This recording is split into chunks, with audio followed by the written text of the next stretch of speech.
Booty butt cheeks. Wow. Did you hurt yourself? I think they did. That's Yeah.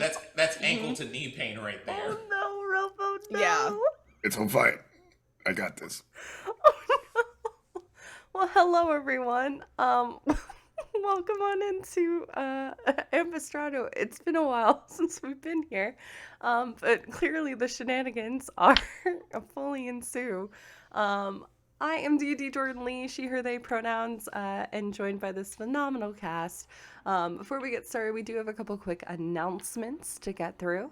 A very special thank you to our sponsors and affiliations, 1985 Games, Found Familiar, Tabletop Loot, Friday Afternoon Tea. Make sure to use D&D Jordan Lee and AmpistranoDND when you check out for a percentage off your purchase, as it does help to support the cast. Hey, we like to pay our people around here, so consider doing that. Also, a massive thank you to Idle Champions. You should see below on the overlay, and it'll be popping up in chat every now and then, is the code for Idle Champions, which will give you one Electrum chest, by which you'll get some gems and some items for your characters to use in the game. Have that on in the background. It's a fun time. There's lots of fun stuff happening in there. All right, and then we have, it's been a minute since we've done introductions, and we'll do any announcements that need to come out at that time as well. So we're going to jump over to Fair, because Robo is eating and Sin is playing with dice. So Fair, you are first up. I don't go first. I always go last. I know, Dimples is not here, so I have to count on you. Bullshit. I'm sorry. We are not happy. Hi, I'm Farron, known as Fairbear around the interwebs. I don't know how the fuck to do this anymore. I'm playing Theodora Shadeson. You're a battle master fighter, and our pronouns are she, her. Amazing. Thank you, Fair. I'm going to jump over to Robo. It's me, Robo Goblin. You can find me everywhere at TTRP Gifts, and today I'll be playing Toby. His pronouns are he, him, and my pronouns are any old pronouns. You can just use any old pronouns. Tomorrow, can I do announcements right now? Yeah, or is this it is the time for your I announcements. forgot everything. I forgot everything. It's been a month. We had a break. Tomorrow at 5 p.m. Pacific on Lonzo Gonzo _ Lonzo's going to teach me how to play Commander tomorrow. Ooh. So drop by. It's Magic the Gathering if you want to see that. And he's going to teach me how to do Commander so I can be annoying on the internet again. So that's it. We love it. Amazing. Next up, we're going to pan over to Sin. Hello, my name is Sinziaker, resident sunflower person, and today I am going to be playing Blackstone. My pronouns are he, they. Blackstone's pronouns are they, but he is also fine? Question mark. I am running a special event for the next week. As always, it is that time of the year where we like to look out for people, and so we're organizing an event around that. If you would like to participate in said event, you can go to kofi.com/DND Jordan Lee to drop off some of those spare coins that you might have. You know what I say? Just go for it and do the thing. You should go and pop on over to Fair's Kofi, because Fair needs a new chair. So I will say gladly, go give Fair some money. I mean, pay for the amazing work that Fair does. You can do both. Truth. You can absolutely do both if it's within your means. Yeah. I was gonna say something else, but I feel like I'm not gonna say it right now. Hashtag get Fair a share. Other drawings. Ooh. Yes. I like that. So instead of fair bear, we have a fair chair. Yep. See, Fair Bear's chair. Yeah, Fair Bear's chair. Sounds like a Saturday afternoon cartoon. It's an episode of the Care Bears. It really is. Well, yes, please. Yes, you can support both, but just throwing that out there. Speaking of supporting creators out there, just a reminder, Please consider to subscribe to our YouTube, our Patreon, and follow us on all social medias. It seriously does help out a lot. This goes not only for us, but also just creators in the space. So make sure you are always telling, whether it be your favorite actual player, your streamer, what you appreciate about them. It really can help go a long way. And hey, doesn't mean you necessarily have to financially support them. That would be nice. But times are hard and we understand that. So please consider, going and backing someone's Patreon or retweeting or doing all those things.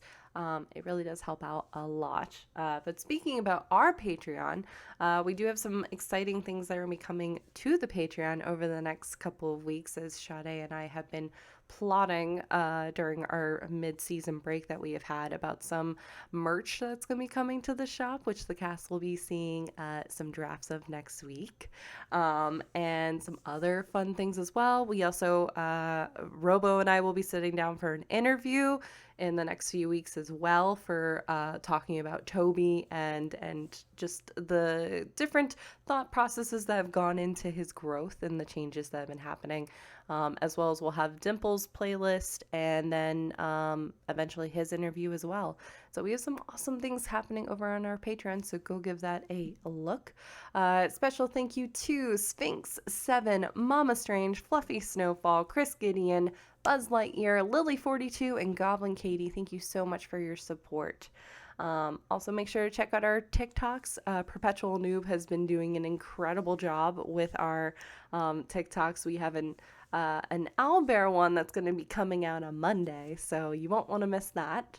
And hey, if you're watching this on YouTube, make sure to drop a subscribe, like, and comment with your favorite moments. It's free and it seriously does help us out. We're working towards YouTube partner and trying to grow our community over there.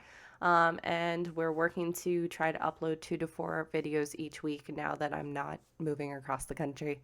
So we'll be getting back into the regularly scheduled chaos over there. All right, y'all. Is there anything else before we get started? No? All right.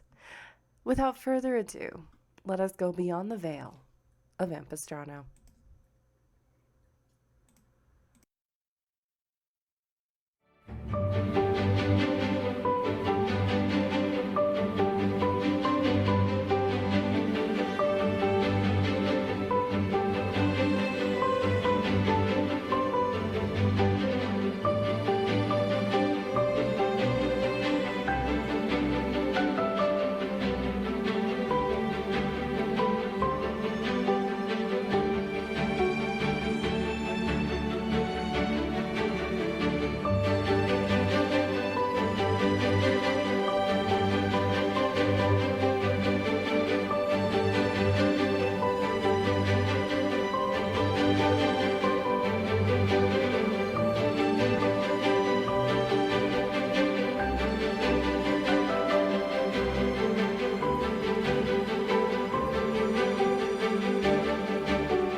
And welcome back. Butts.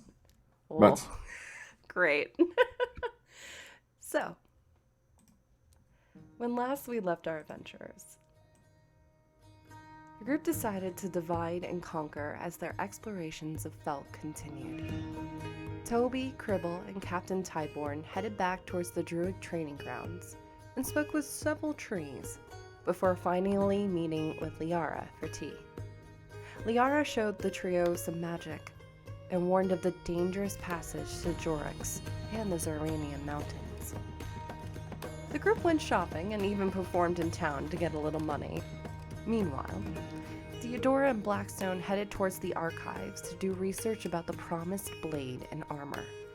Deodora spoke about the dream vision she was given with the Lady of the Veil that has called in her favor.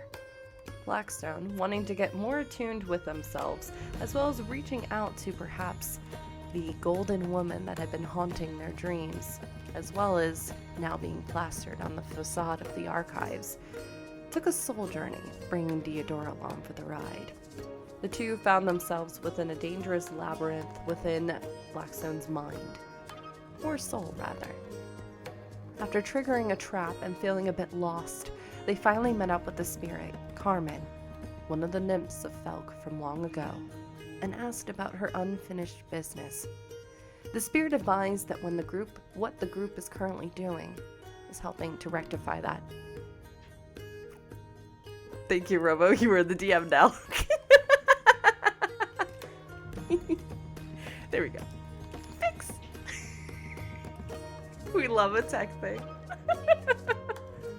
Sorry. No, it's all good. Let's see. Carmen advises about the Shadow Weaver blade, armor, and the Shadow Weave itself. The group reunited and walked into the archives, a massive library within a broken tree, with marble flooring and bookshelves expanding 20 to 30 feet around the room, full of tomes, scrolls, and more. What's more, a section of the library, a Shadow Weave portion, that had been refracted, acting as a mirror to the rest of the library.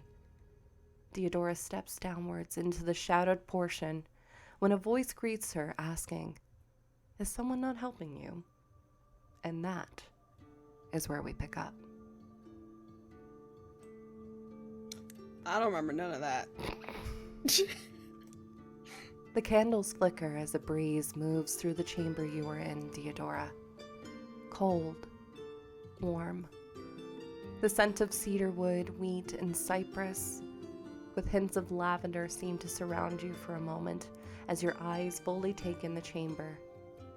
Before you on a pedestal is a large opal sputtering with golden light that warms the area around it. The walls are lined with obsidian, with small dots of differing colors, sizes, and shades that seem to flicker as the breeze moves through. Tomes do not fill the bookshelves, but rather candles, orbs, gems of various shapes and sizes, unlit and covered in several layers of dust. Surrounding the pedestal are 4 archways leading to darkness, perhaps chambers leading onwards. But that's not what draws your attention.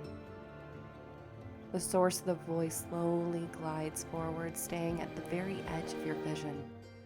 A humanoid figure of about 6 feet tall, with pointed ears, looking to be half-elven in appearance, though it is difficult to make out from the shadows that roll off of them.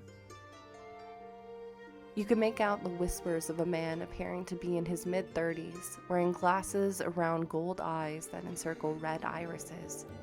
His skin a deep charcoal with scars, marbling, outlined with lines of gold. He has white eyeliner and is currently giving you a quizzical expression on their face, one brown brow raised in question or amusement. He wears a simple blue shirt, navy with the shadows rolling off of it, and plaid pants. To the rest of you that are not currently in the Shadow Weave portion of the library are currently looking down and seeing kind of Deodora taking in what appears to be just a black mass of shadow. I'm in danger. Maybe. Maybe. Okay. Just on, like, Sure. since it's been a while, and I It's know been you a just month. did a whole recap, but what are we here for? So you were coming to the archives to do some research, find out more about the blade, perhaps find Right, out more okay. about the society, find out more about if there were any updates about the passages to the Zarinian Mountains, anything about folklore. This was going to be your pit stop to try and get as much information as you could. as well as any information that might be benefit to find out more about Felk or about just the world around you, as you're starting to see some of the layers peeled back a bit. So this is kind of your check-in with that. Okay, great. I think when this figure sort of just appears from the shadows, is of the shadows, it's hard to tell. Theodora's kind of, taken aback because, she thought that maybe this place was abandoned. Didn't seem like there was any life or anybody really coming in to use it. Kind of a lot like a lot of portions of Falk. And it's just say, no, I'm not being helped. You're the first person I've seen besides my companions. Oh, well, I'm happy to assist you if you do need anything. May I inquire as to your name, if you don't mind me asking? I'm Theodora. Pleasure. Javian. I'm the Nice to meet you. library keeper here, at least for this portion of the library. And he kind of... If I look down at my feet, do I see my companion sort of mirrored? They are literally, it's like staring into a pond. What part of the library is this? Well, not all stories are told in the written word. This is the keeper of that. For what is the greatest marker of time, the passage of it, but shadows, the memories of that.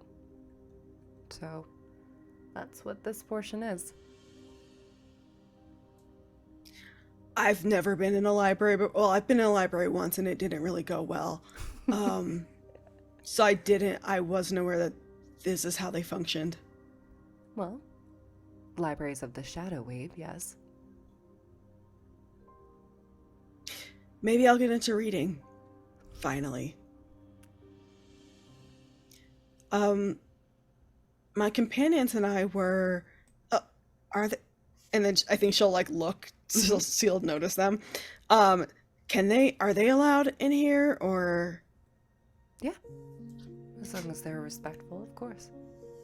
How do they, I don't even really know how I got here. And you kind of see him looking up for a moment. And I also look up. you see slowly moving is this windmill, or it's hard to tell exactly what it is, but a mobile of sorts that's slowly moving. And you see that it is the constellations of Ampistrano, the two moons kind of acting as the counterbalances as they are basically weighing the universe, the balance. And they're slowly turning, and at that moment you see back from whence you came, Theodora, as it's just kind of passing the 12 and 6 o'clock marker on a clock, the door slowly opening again. This is basically a revolving door that you had wandered through. Toby and Blackstone, you see for a moment that same door kind of opening. You don't hear anything that Theodora is saying to this black mass. Theodora, how would you look kind of standing there, just kind of giving a little bit of flavor to perhaps how your friends are going to be either jumping in to kind of help? Are you looking scared? Are you looking alarmed or calm, serene? She's just looking calm and serene, like how she just sort of, but also like business mode almost, like, she's not afraid, her body isn't tensed up for combat. It's just she's all business, but there is also a fascination in her expression, like she is, whatever is going on the other side of this door, she is very intrigued by. Sure. Toby, Blackstone, what are you doing?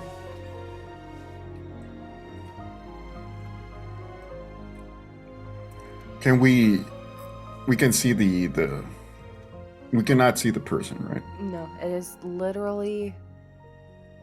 Think of those moments when you're either falling asleep at night or perhaps just waking up and there's shadows on the side of your vision, where sometimes you might see a person, you might not. It's a little hard to see. It might be a lamp, it might be an armchair, or it might just be shadow. That's what you're seeing. It's hard to tell the exact thing that's there. It just looks like a swirl of shadow and mist that's kind of just orbing itself in front of Diodora. And Diodora's, we can see Diodora crystal clear, right? Yeah. Diodora's crystal clear, slightly darkened just because this is in a darkened chamber, but you can still make out every line, every movement as Diodora breathes and takes in the chamber around. Okay. Diodora, are you okay? Theodora, you don't hear anything. You can see Toby's mouth moving and trying to like make that connection, but it's like when you're underwater. It's garbled. I think, yeah, she'll look, sort of shake her head like, I can't hear you. Muted. You're muted. Yeah, Oh. you're muted. Yeah. I just checked to see if I was muted. I look at Diodora in there and kind of give because she doesn't look like she's in apparent danger. I just make like a hand sign, like whatever the equivalent to a thumbs up in this world would be, like, hey, are you okay down there? Are things good? Thumbs ups are universal to all worlds. Every world. She gives a thumbs up back. Oh, well, it seems that we don't have anything to worry about for the time being. Do we just want to let Diodora handle this? And we just be backup? Or I don't know if she is in need of backup at the moment, and, well, quite frankly, unfortunately, it's my fault that all of us are here. I had something I was looking for. what were you looking for? I was looking for some information on a couple of things. Mm-hmm. Things like where connections to the Feywild are, and also a spell for creating familiars. I have an idea. Okay. That really sounds more in tune with the arcane magic. So I really can't say more about it. I'm more of a druid kind of person. But if you need any help, I'm there. If ever, at this point, I think Blackstone is just kind of like looking around vaguely at the books in the library, kind of as they're looking at the different book titles and shelves to see if anything sticks out. But, well, I don't know if that magic is too far removed from nature. If I remember correctly, it was in a class I didn't quite get to take while I was still in school. But I've heard rumors that familiars come from, aren't necessarily just magical constructs. They come from a place. They're spirits from somewhere. I would like to learn more about how that works. And, well, the somewhere that they come from, as I understand it, would be the Feywild. It's... Well, at least as far as I know, it's kind of like a place where nature and magic meet in a more chaotic fashion. It's very fascinating. It's also, from what I heard, exceedingly dangerous to go to, which means someday I will have to go there. Have I heard about the Feywild? Yeah, like in mentions. Okay. Yeah, I think that. Sorry. Being a druid, yes. There's well, not actually. You can either roll a nature or a history check for me. Nature or history. Mm-hmm. The same. 9. 9. So you are more knowledgeable, more so about like recognizing the difference between plant life between the Feywild and the world of Ampistrano. Okay. You more often not probably nodded off or were drawing during some of your lessons more so about the Feywild, in terms of its agriculture, its horticulture, animal species and stuff.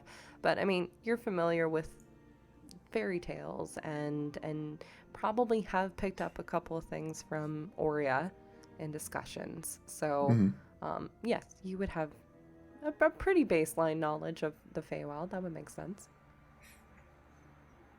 Oh, right. Not really much familiar with the Feywild, other than a little bit with the plants and such, and how to distinguish them between real ones. Well, actually, they were real ones. Between Feywild plants and Ampistrano plants. It's kind of weird. But I'll be here if you need any help with whatever I can help with. But in the meantime, and I just see the ghost in front of me, and like, do we want to go in? Let's go in. He talks to himself out loud this time. And he steps into the space. Just kind of gets behind Theodora, kind of keeping an eye. But that's all he does. As you step forward, Toby, it's like sinking into a pond, a lake, as the shadows are kind of wrapping themselves around you. Can you go ahead and make a Constitution saving throw for me, please?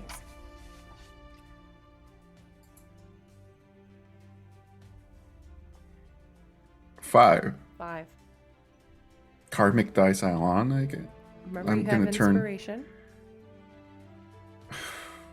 No, I'm gonna roll with it. You're gonna roll it? Okay. No, you need a safe scum right now. I'm safe scumming right now. Safe scumming right now. Okay. You feel the shadows starting to slowly form around you.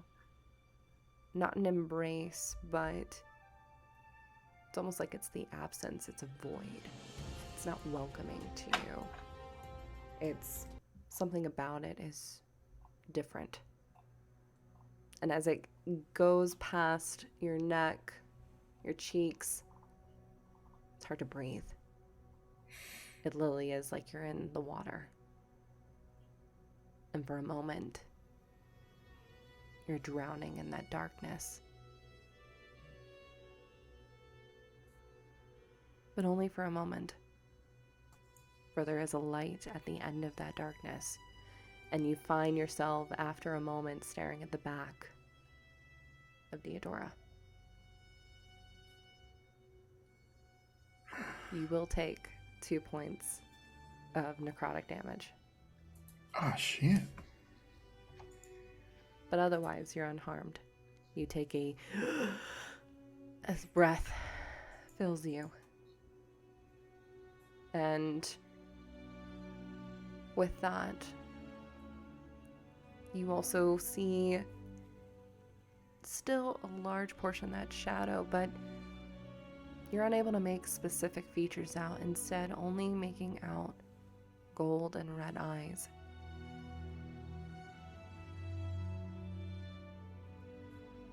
Your passive perception and passive insight, you're not getting any malice off of this thing.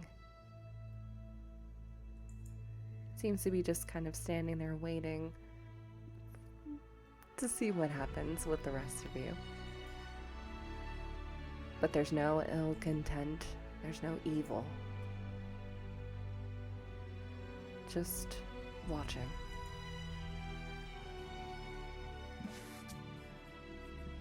Can I see Theodora in front of me? I'm just gonna tug on their robes a little bit. Theodora, are you seeing them too? Oh, Yeah, Toby, what is their name again? Javian.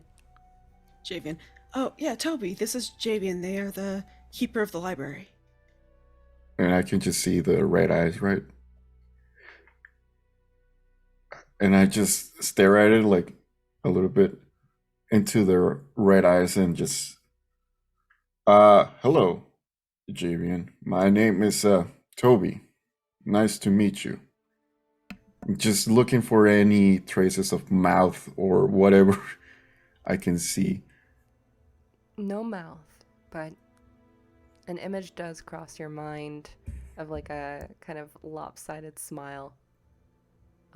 And even amongst the shadow, you do see it kind of move. It seems to like loom upwards for a moment and then kind of move down, almost giving a small bow. To Deodora, you see the figure actually like giving a very like knowing smile and then giving a full bow of very much a servant at your service. But we're having two vastly different experiences right now. Yes. Very different. Toby's kind of freaked out at that movement and just stares a little bit and gives a step back. Mm-hmm. But then seeing Deodora just being concentrated on this person or this ghost that, as Toby sees it, is just gonna stand back a little bit. Okay, nice to meet you too. What's wrong?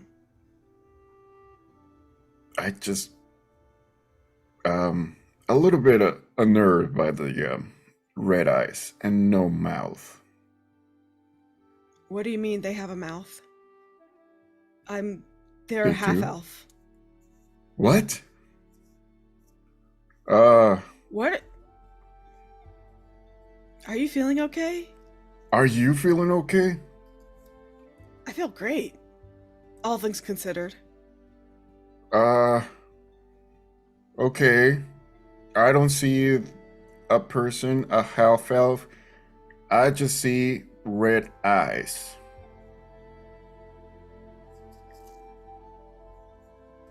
I look to JV like, David's, you can see us like put a hand up and is kind of just laughing quietly to themselves. Right. Shadow Weave, Shift Weave gets along pretty well, so that's probably why you can see me a little bit more clearly, Deodora, right? yes. Right. I'm thinking this one hasn't had as much experience with the Shift Weave. Yes, what? You're not hearing any of this. Oh, yeah, I'm not Toby. here. No, but No, you instead. but I can I hear you Deodora just say hear yes? Deodora, instead of what you hear, it sounds like breaths in a echoing hallway. Not gasping, but just like You just hear like that living vertebrae from SpongeBob. chocolate. No, it's just breaths within a hallway, the echoing steps, the creaking of wood. It's not one sound, but multiple.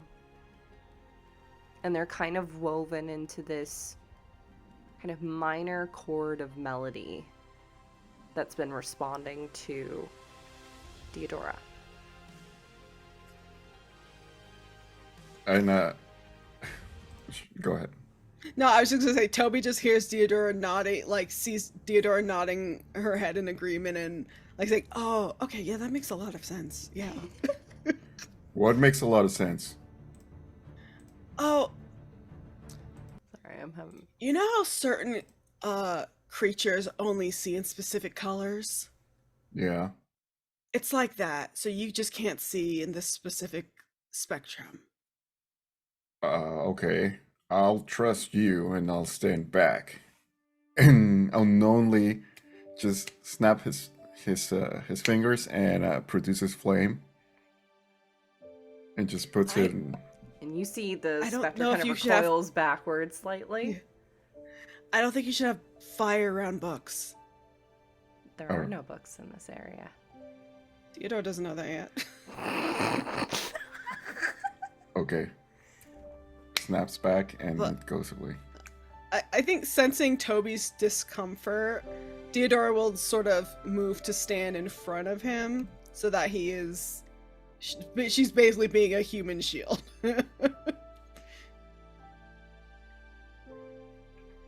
And I'll just stand back and I'll be here.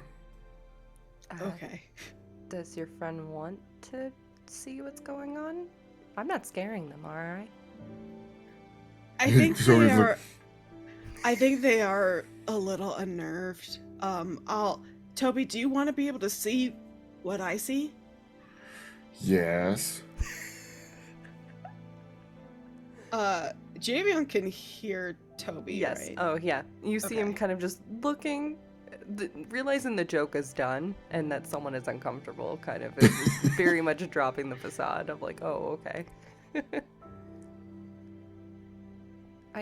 It won't be permanent, but I can give them something, it'll last an hour Okay. to kind of help. Toby, they're gonna help you be able to see what I see. It's Okay. not permanent. It'll only be for an hour, It won't hurt. and it's not gonna hurt.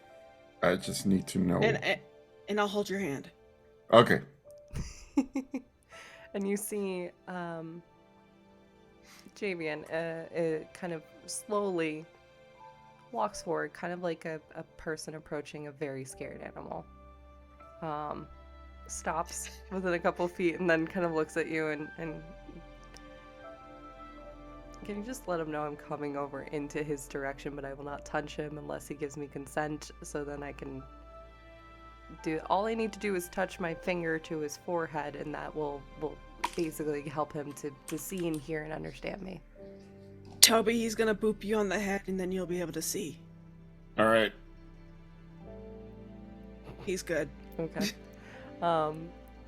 Toby, before you... I'm assuming you're shutting your eyes, correct?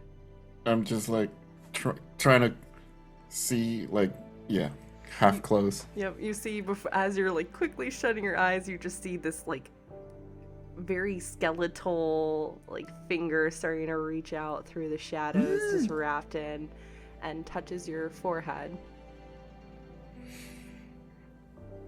Toby, what is a moment of darkness that you have had, and how have you overcome it?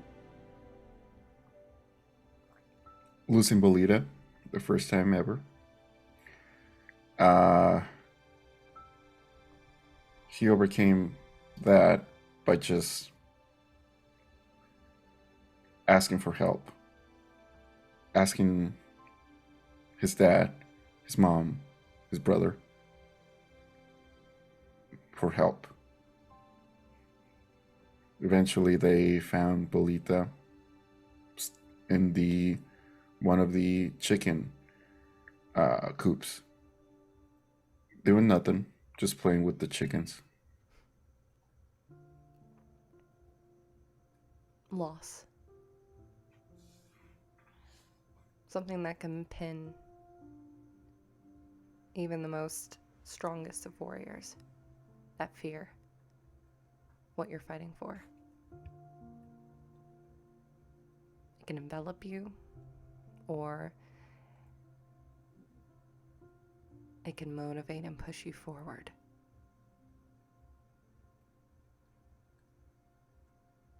Is it perhaps a representation of something much deeper? That's a quick moment of thought that perhaps passes through your mind. You feel a weight on your chest, on your shoulders. And as you open your eyes, you realize that you're wearing this kind of hood around you. Shadow moving across it. But interwoven with the shadow, you realize is your flame. The flame that you've recently connected with, your wildfire. So now there is light and shadow in a constant dance across your shoulders as that weight is carried with you for the next hour, you will be able to have advantage on perception checks and insight checks while wearing this cloak Nice. and within the Shadow Weave library. Okay. And I can just see Jovian. Javian, yep. You Javian. see it's like a moment of gold within the shadow lights up. And you see still not as defined as Theodora. It's like when you go to the eye doctor and they're, A or B. Okay. You can see more aspects of them. You can see a half-elven man, but you don't get as much information. You can tell that they're mid-30s, but it's harder to get more of the more finite details. But you can tell he does have a friendly expression on his face and does seem a moment of concern and then a bit relieved when you seem to just be okay and you're not running away screaming or anything like that. Just kind of like holding back. Toby just takes a deep breath. Okay. I can see. Well, kind of half see you, but it's nice to meet you. Pleasure to meet you. And the voice still has that echo of breath, of those footsteps, that minor melody playing in the background. But instead, it's overtaken by a velvet voice that cuts through. It's up to you whether you find it reassuring or perhaps something more. But it seems to help hone you in, anchor you in this darkness. Sorry about the flame. That's all right. You were just seeking to know what you didn't know. That's why people turn on the lights when they can. Is there something wrong with me that I cannot actually see you? No, you are just not one born of the shiftweave.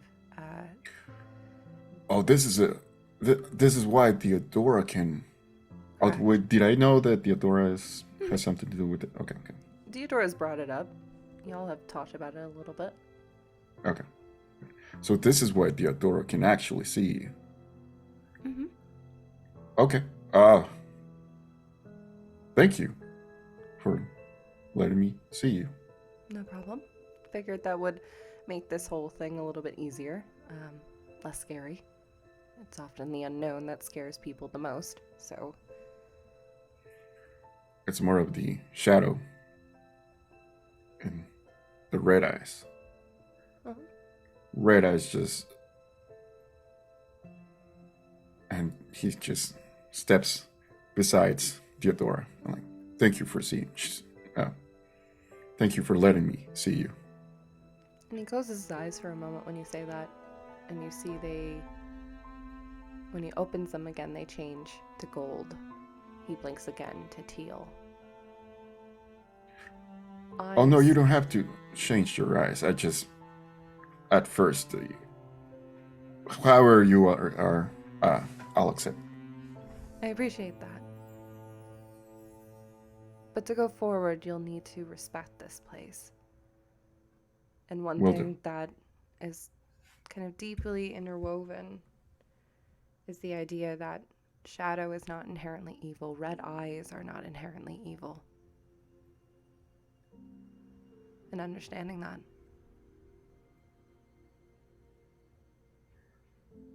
Oh, Light can just be as much evil as darkness can. oh, that I didn't mean to disrespect you. I just had a moment there where I went back in time and saw red eyes. It just kind of make me. This is not on you. It's on me. I apologize. No apology. It's all right.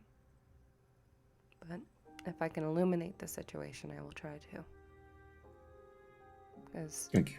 if you're here for what I think you are, which is information, you're going to need to approach it with an open mind. Can you approach things with an open mind? And he kind of Yeah. is leaning down slightly, arms crossed, giving you a slight smile that is meeting his eyes as they slowly transition from teal back to that gold and red. Can you approach it course. with an open mind? Yeah. And he looks at Diodora for a moment, like almost seeking confirmation. I trust Toby with my life. And he's one of the most respectful, open-minded individuals I've met. That's enough for me. Is your other friend coming? That's up to them. He looks upward again as the camera pans up to Blackstone. Blackstone, what have you been doing during this time? Looking around for books on either the Feywild or Familiars, just in the F section of the library. Using the Dewey Decimal System. Okay. So we'll pan the camera up. And Blackstone, there are thousands of books, scrolls, all throughout this library. The bookshelves themselves, carvings. And you can see that there's language written within the kind of textured designs of the bookshelves themselves, saying in 30, 40, hundreds of languages, interpretations, the different alphabet letters, topics.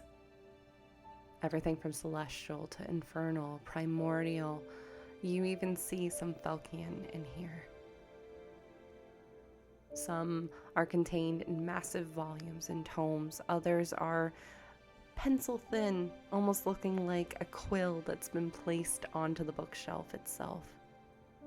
Large scrolls, maps, even potion bottles with letters inside.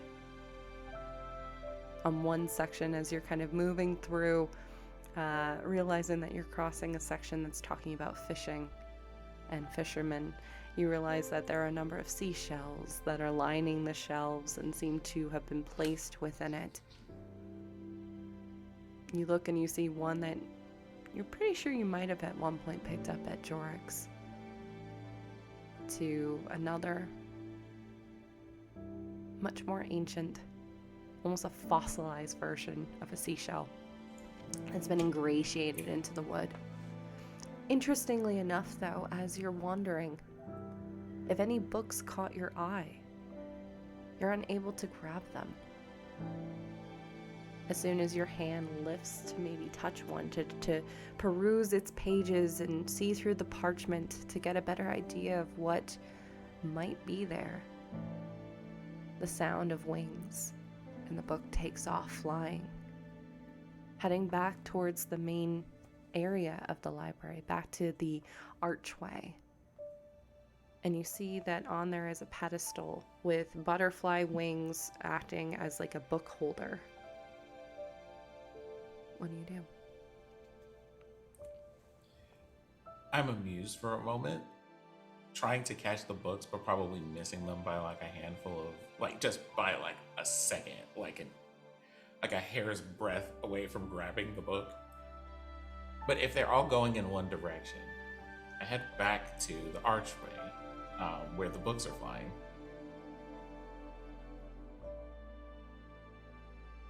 You step back and you notice a couple of them are starting to do a small kind of design around that main pedestal, gold inlaid. And I think it would be at this time that I would notice that Toby wasn't here, because I've been focused on trying to find my things and my books and did not notice Toby leaving. Do I see Toby under the ground? You do. Probably at this moment is when you're seeing the black shadow kind of reaching this very skeletal arm to Toby's forehead. I look at Toby and just go,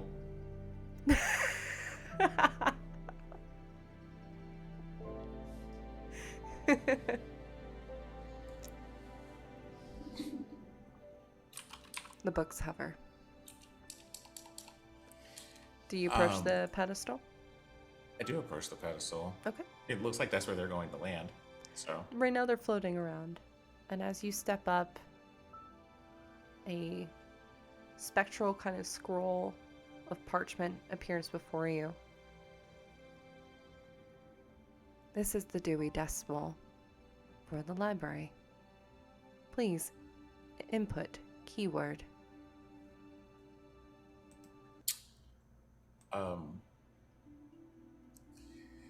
familiar. Familiar.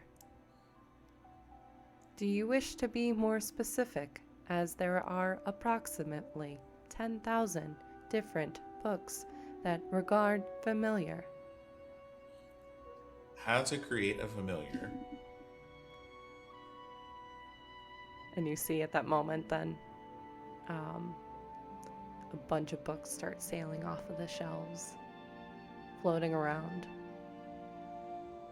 and then slowly hovering in front of you,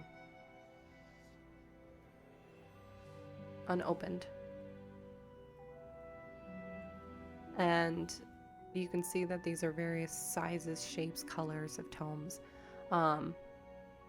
You get various titles. Familiarology, a study on how to create familiars in the real world versus Feywild. The science of familiars, where the hell do they actually go? Like, you are coming across various titles as you were going. Okay. What book, let me ask this. Mm-hmm. What book would catch Blackstone's eye? Probably a person who has a book that covers any situation where probably something that is a bit of an autobiography, because I'm looking for how to do things, but specifically I'm looking for people who have created familiars using a real world creature that they wish to make a familiar or have that kind of bond with, Got it. as opposed to just how to summon one Sure. randomly. Why don't you do this? Can you roll a perception check for me, please? A perception. That is an 18. 18.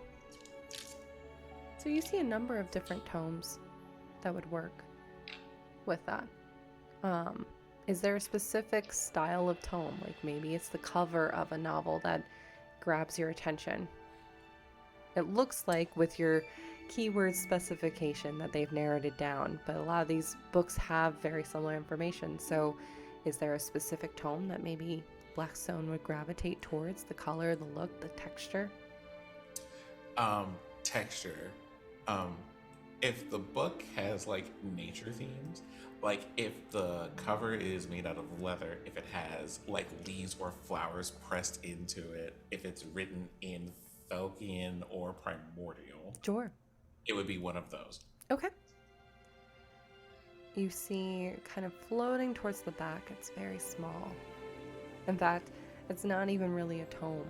It's looks like someone flattened a tree. Imagine those books that we read as kids of like the outline of a tree that's just been kind of smushed together and it's in the shape of it, the branches leading off talking about that. But you see that there are dried leaves and the smell of, is it autumn? It's hard to tell. It could be autumn, it could be sunrise, or it could be sunset that kind of wafts through. And what do you do? Do you reach out towards it? Or do you stay put? I do, but rather than trying to grab it aggressively, it's a little bit more of like extending a hand and waiting for it to land, because it seems to be the way that these things go. Sure. You extend your hand and almost like a fluttering, scared bird, the book slowly maneuvers itself into your hand. And after a moment, it flaps open directly to chapter 4, discussing exactly what you're looking for. Before I go reading it, I think the other books were also being willing to help. You kind of see they are flapping sadly, but eventually do go back to their posts. So like, and then with holding the book, I kind of like use like one of my gloved fingers, because of course, and like close the book on my finger so that I can remember what chapter we're on. Oh, you see there is it looks almost like sap pouring from the edge of the page, a bookmark. Oh, okay. Marking the exact space that you were at.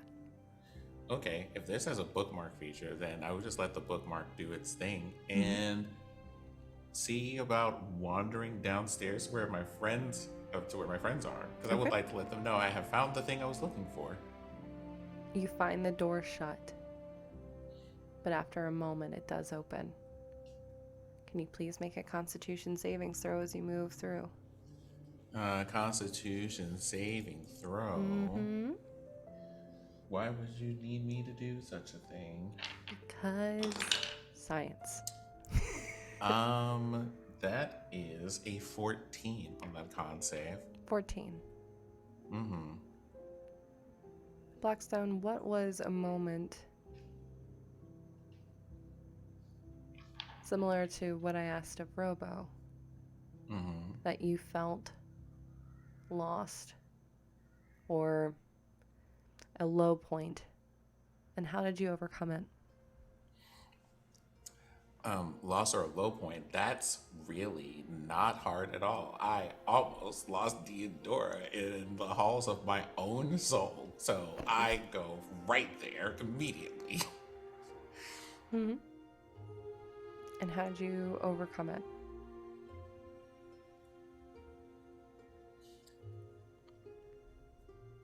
Well, basically by trusting my very reliable friend, because if I hadn't, I would not be here to look for this book. For sure. Let me see if I can get a little bit more specific. So that was how you immediately got through it. Did Blackstone have any feelings of guilt afterwards that are perhaps lingering? And how are they perhaps slowly trying to process that as they go? Do I have feelings about that? I do. Mostly concern. A little bit of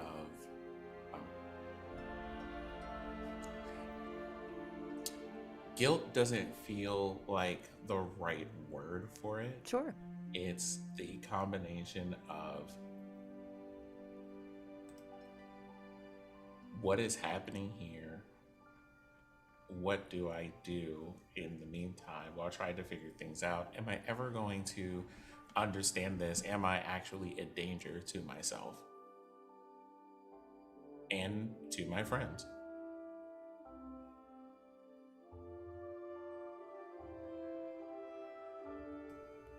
And how are you processing that? Do any memories come into mind? Or any facts, since Blackstone is a being of facts and figures and information that is perhaps helping to ground you in this moment? Just remembering a lot of words, because the person, since Cal, I think the person who has talked the most often to Blackstone has been Deodora. But kind of goes back to one of our first memories where Blackstone was afraid of being seen while fighting the bad guys back in Illipin, and Deodora going,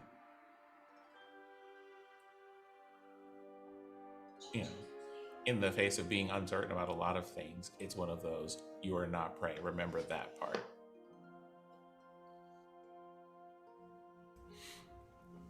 And with that, can you roll a wisdom savings throw, please? A wisdom saving throw? Mm-hmm. Why would you ask me to do that? Because I'm the storyteller. Haha. 19. 19. Fear of self. The fear that perhaps we hurt those that mean the most to us. Not a fear that necessarily Blackstone has had before. But you've been getting to know yourself a lot more in these last few weeks than you've known yourself in the last 200 century. Yeah. And there's a lot to know There's because a lot to know. there are memories I don't have. Exactly. And that fear unknown, is that what's motivating you now to know as much as possible? Those are thoughts that kind of cross your head. But then the image of your friends being there.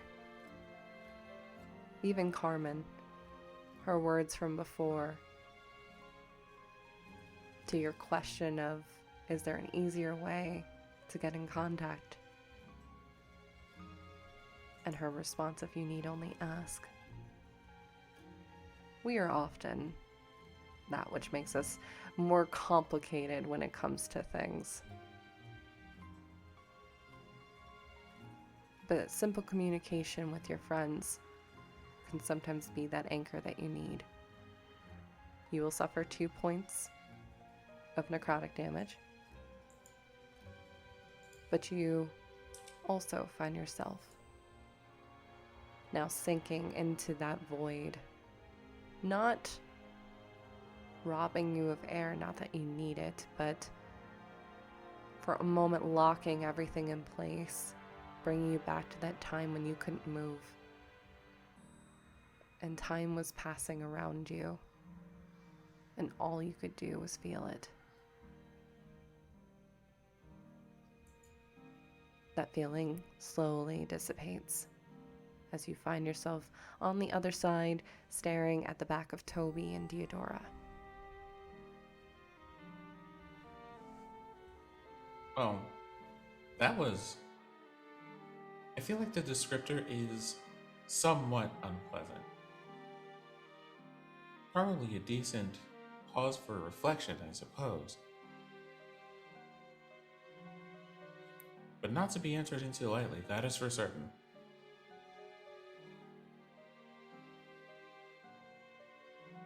Thanks for joining us, though. Hello, everyone.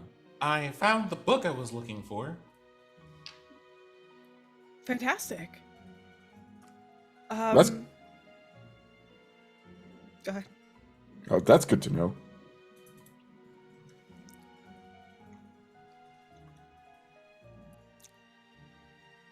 Oh, Blackstone, this is, Javian. And you just see the shadow, like, moving slightly. Toby and Deodora, you see, like, a small hand waving.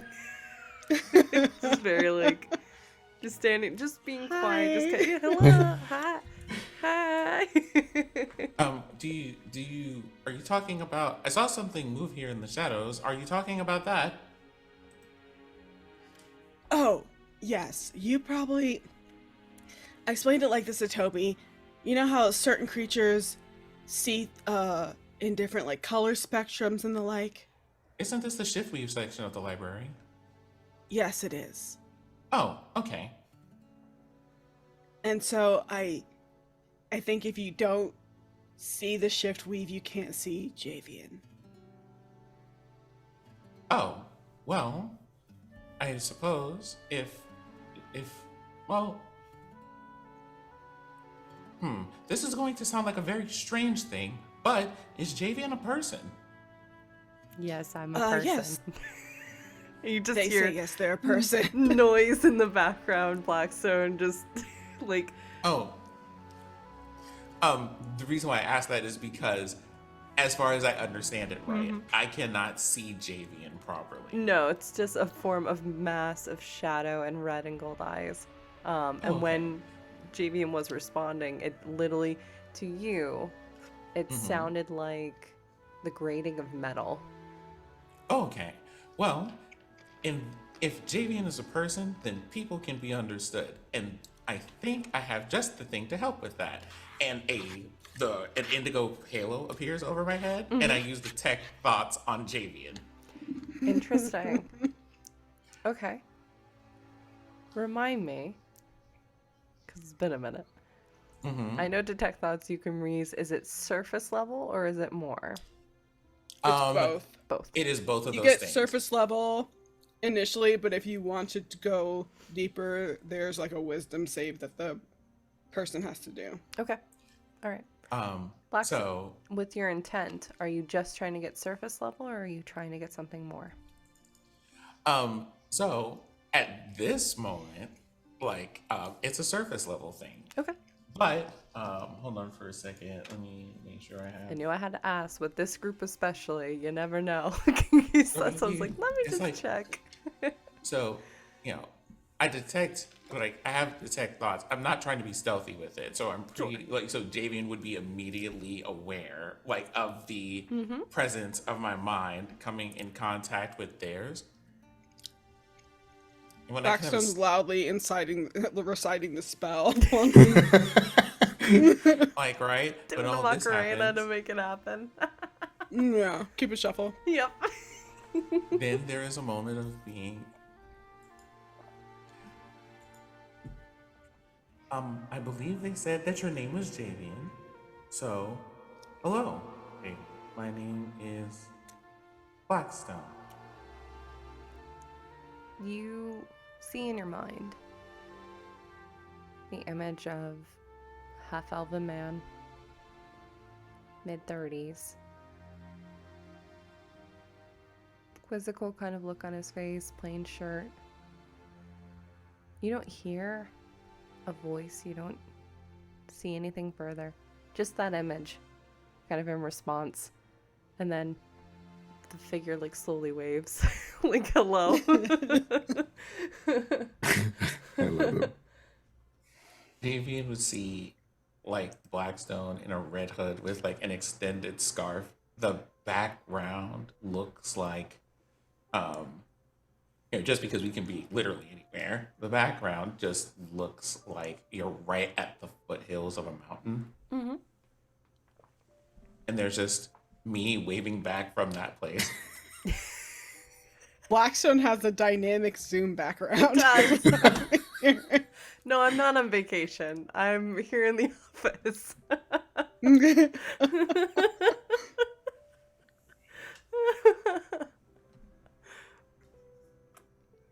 As I understand it, you're one with the shiftweave. That is interesting. The figure just nods. Are you the keeper of this place? He nods again.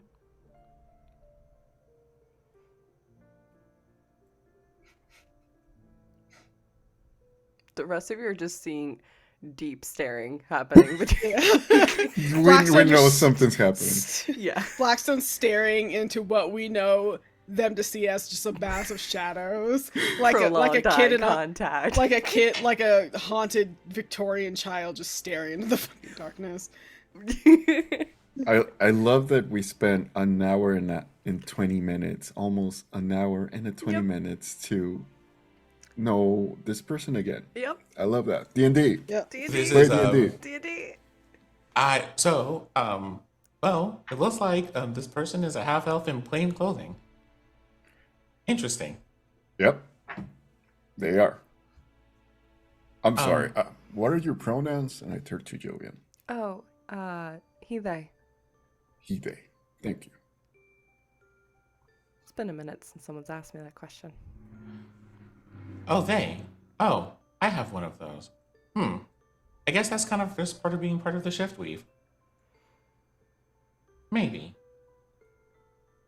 Are you part of the shiftweave, Me? Blackstone? No, but, well, as I kind of exist, at some point, the terms that people use for gender kind of, well, often either don't apply or don't matter when they do. Oh, I see. Okay. I'll take that in mind. Right. Right. Right. Jamie's just kind of like looking slowly between everybody. Now that the class has come together, you wanted something. He looks back over to Theodora. The door is standing there for an hour and a half. Yeah, just I mean, T-posed. in game, Like in game, it's been like 15 minutes it's at been the like most. 15 minutes in the game, but of course this is D&D, so like, of course it's been an hour and some change, but like, Yeah. you know. Oh, yeah. Blackstone came because he was looking for books about familiar, but, we were also just curious about if you have any information about Thelk itself, and, there's apparently, like some armor and a sword in the mountains somewhere, and we were asked to go look for it. Yes. We can, I can definitely assist you with that. First, you'll need to head over to the actual archive itself. And you see he kind of gestures his hand over to that opal, which is kind of sputtering with magic light. We don't keep anything written. Everything is told through other means, such as visuals, audio. Just, we don't necessarily believe that everything has to be experienced through written word. And with Shadow, at least, it's kind of like taking a portrait of those moments. So, if we have it, you'll be able to see it, and, warning, experience it. Okay. I'm ready. Okay. Go ahead and step on over, and he kind of just, again, gives you a very cordial little bow, and kind of just extends his hand over towards the opal, which seems to hum as he kind of places his hand on one of the archways around it, and it kind of illuminates. Still kind of stuttering a little bit, but not as much. You can see he seems to be channeling some of his shadow into it to help power this thing up, to help assist with whatever you're trying to look for. Yeah. Is this something that like only it's like one person at a time can do it, or can like Toby and Blackstone also like, I don't know, put their hands on the crystal and also see like Animorph style? We're all gonna get the fucking powers if we put our hand on the key. Sure. Power Ranger style, yeah. I said first of all, I said You say Animorphs. Animorphs, fair. That's very, it's very distinct. Okay. Yep. Mhm. Yes. Got it.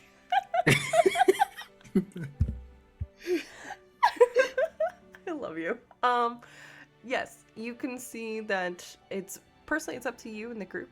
There's space for one, but there are also spaces for multiple. You do see that there seems to have been like small indentations from hands that have touched the opal, kind of marking where the kind of station is if you wish to partake in these kind of jaunts into visions and information. Yeah, I'll look to Blackstone and Toby and say, there's room enough for both of you if you want to come too. All right. I go. Would my company be helpful? Company's always helpful. And I follow everybody down the hall. All right. You all stand by the opal. Day kind of looks at you for a moment. So, what do you want to see first?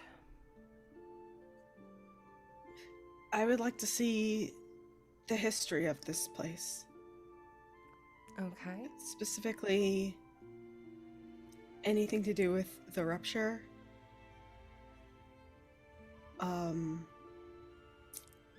And the separation of the shift folk. Okay. I'll see what I can do. You're gonna see his mind, like almost the gears moving as he's trying to peel through, and you can see he's looking around you, taking you in, but looking at the candles, the orbs, the things that are lining the bookshelves versus the actual books and tomes that you've seen in the other libraries. And his eyes keep focusing on a couple, and you slowly see like a small candle. Not much left in it, truthfully only a couple inches of wax remaining. And instead of like a solid white of wax, the base of the candle is white, but you see red, you see black, almost like ink has been poured over it, or blood dried upon this candle, kind of slowly hovering down. You see he kind of moves his hands again, and a small kind of orb, crystalline, swirling with gold and black, descending down. And then finally, a small circlet of golden and red leaves arrives, and all three of these items are kind of slowly moving around the three of you in an orbit. And you can see he's concentrating, and the opal in the middle is starting to grow with this power. All right. Which one do you want to venture into first? The candle is at least what I have access to in terms of what has happened in Felk. The orb, what knowledge we have here of the separation of the shiftweave and its people. And then the last is Felk itself. I leave it to you to decide the order. Right. Give me 1 second because my dog is acting up. Okay. So, you two enjoying your time in Felk? So what's your sign?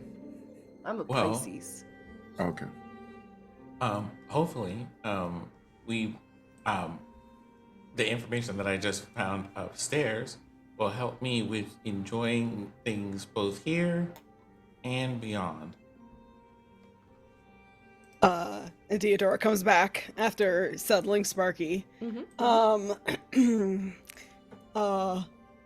the table, my dog broke into the room, so I had to go take care of that. And now he's looking at me very innocently, like he didn't just make me get up.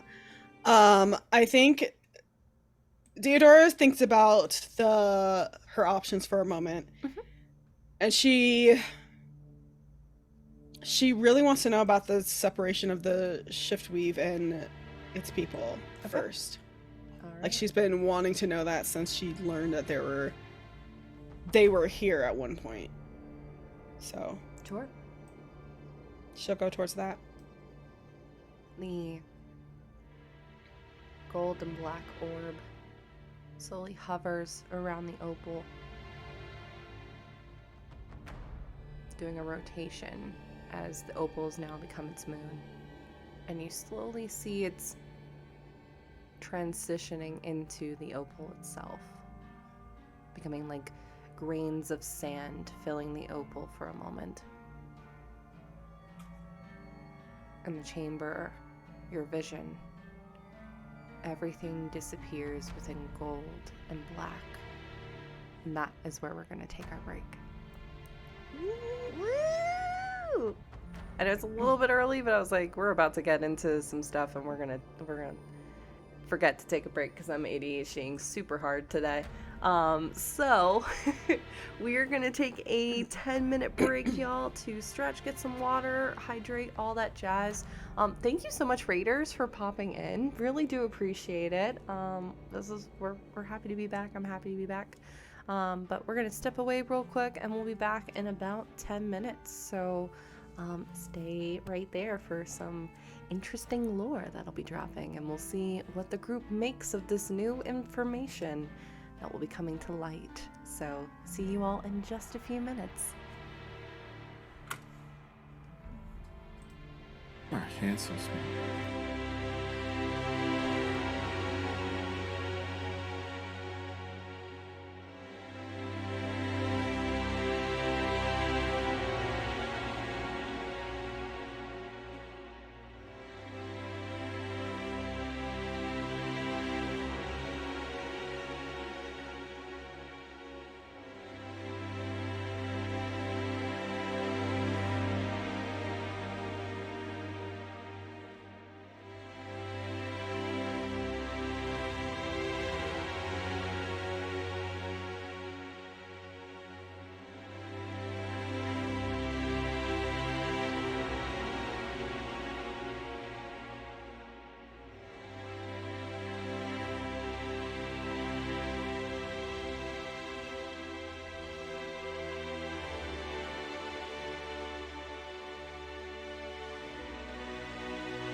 Pick up your gear and open your chests.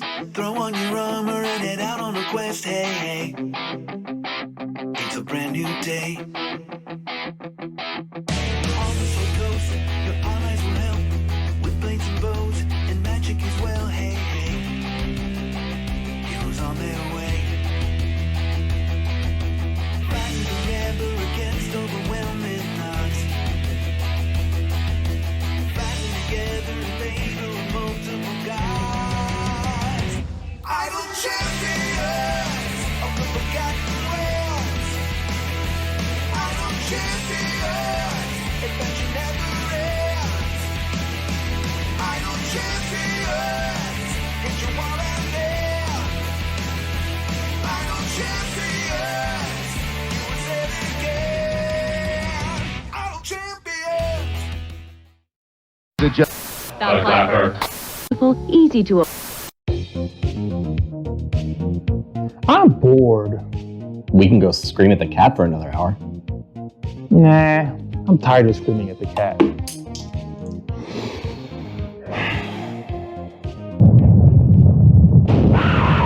Shut up with that! Be bored no more with 1985 games. Enjoy their vast variety of products and help bring your tabletop to a whole new level. With easy-to-use dungeon sticky notes. The deck of stories holds prompts and adventure hooks for any setting, and thousands of cutout game pieces with their dungeon craft. You've come all this way for nothing, fool! The princess is mine! You'll never get away with this, Malachor! Write everything down in your Hero Notes journal and start your adventure today! Visit the World Wide Web address 1985games.com and find many helpful products such as their Dungeon Craft series, battle maps, deck of stories, miniatures, dungeon notes, and now VHS dice. Again, that's 1985games.com. I am going to use my move action to calmly walk right out of the door of the house and into the street. Okay, he's blocking the door frame, so. Oh, that's fine. I'm, something. Let's just have this moment since they're talking. And we're like, excuse me, I'd like to step outside, please. Roll persuasion? Like, Oh my god, amazing. what is happening? Yeah. Persuasion, you said? Yeah. That is a 19 on persuasion.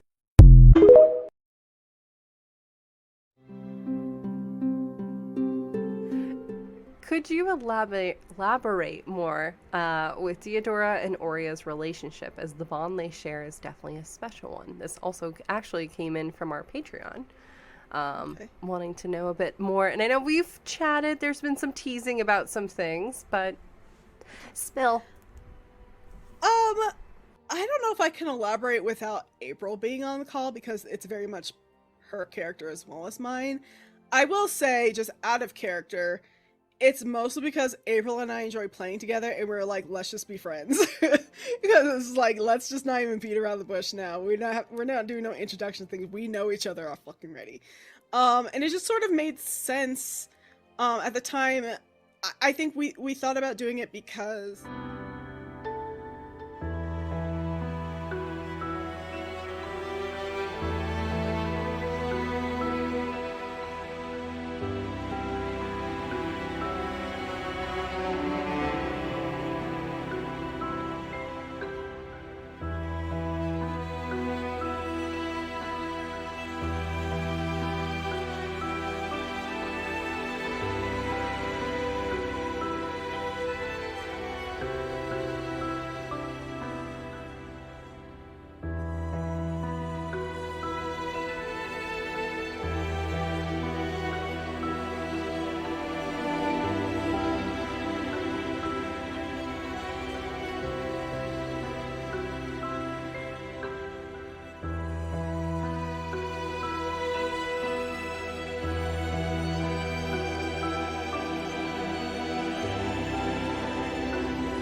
And welcome back. Robo has tiny hands, He does have tiny hands. from what we've heard. Actually, wait, yours might be bigger than mine. So this is a MTG I like how we're card. doing this as if This people is can not gonna tell work. the actual size, like The actual size of what? Hands. your hands. I was just holding up a hand like this, like, yeah, can you tell how small my hands are? Like you use a dice. Yeah. A die. Now we're doing that thing of like, please focus camera as we Yeah. try and show This- this okay. product. The This is- moi, the makeup This artist. is this is ADHD. This is fully ADHD. Welcome back, everybody. Hope you're able to get up, stretch, move around, do all the things that, hey, us as humans need to do. We are gonna get back into this game. Hang on one second. What's going on with captions? Now that I'm taking, there we go. Captions just need a moment. It's fine. All right, so we're gonna get back into this. So, y'all are just joining us. The group has slowly made their way into the shadow weave / shift weave portion of the library. Thereupon, they have made the acquaintance of a spirit of some kind, a shadowy figure named Javian, who is the library keeper of this portion of the library. The Blackstone has acquired a book about Feywild and familiars and the magic interwoven with that. And the group has now focused their attentions on looking into what has happened here at Felk, what has happened with the shiftweave and the separation of the shiftweave and its people. And then the last one being any information about the rupture that could be acquired. 3 objects floated around the group as what information JVM was able to provide. These options then floated in front of them. And Deodora decided that they wished to explore what happened with the shiftweave and the dissonance that seemed to have occurred between the shiftweave and its people. And am I correct with that question? Fair. Okay, making sure. Okay. Yeah. Area around you disappears into black and gold.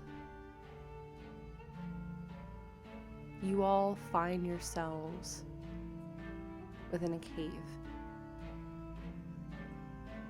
as the light seems to slowly hang in around you. You're not in your own bodies. Toby, it's a little bit jarring for you because you're a little bit more higher off the ground than you're used to. And you're looking at 2 figures. You see the silhouettes almost of Blackstone and Deodora's spirit inside these 2 figures, but outwardly they look completely different. Instead, you see, and actually I'll have you both describe, Blackstone, what would you change into? What would I change into? What would be if Blackstone was not Blackstone, but perhaps a figure from the past? What form would they take? Well, I think I would be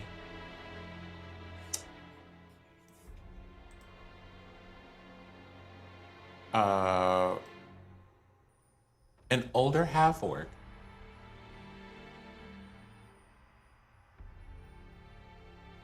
Okay. You see a older half-orc in Deodora. What about you?